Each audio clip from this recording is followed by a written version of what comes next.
Magandang umaga po, ang inyong lingkod, si Chef Roy. Isa pong maulan na umaga. Ayan po ang kapaligiran.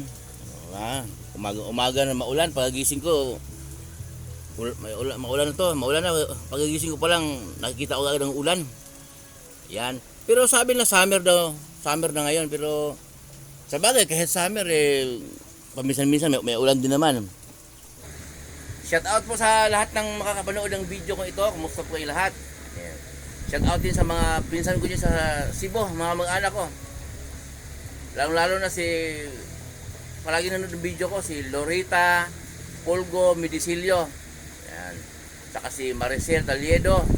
Saka, ano siya, sa barangay siya, Barangay Lawaan Dumanhog, Cebu. Ayan, ano yun, laging nakasubaybay ng video ko. Saka sa Tabuilan, Cebu, mga pamangkin ko, si Rigel Tokero, mga pamangkin ko, kapatid, bunso ng kapatid, si Romeo Jr.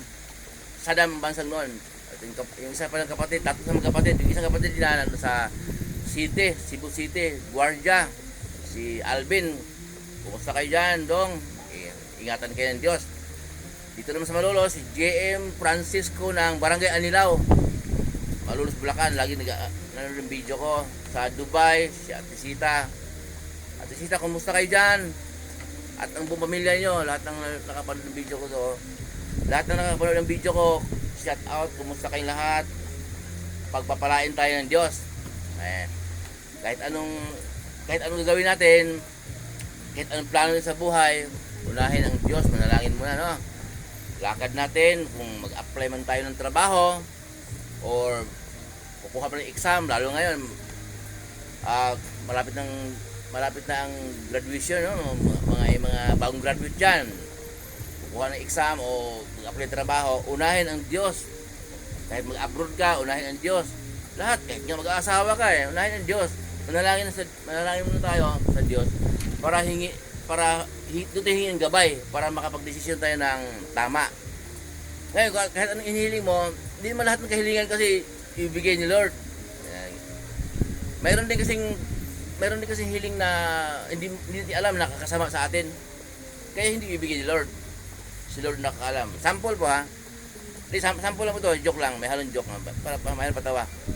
Ang inyong lingkod, hindi pwedeng humiling kay Lord ng helicopter. Sino mag-drive? Di mo na ako sanay.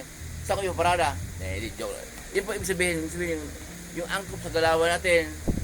Pwede rin naman may pangarap ka, hiling din natin sa Diyos. Basta lahat ng bagay, ang Diyos ang unahin.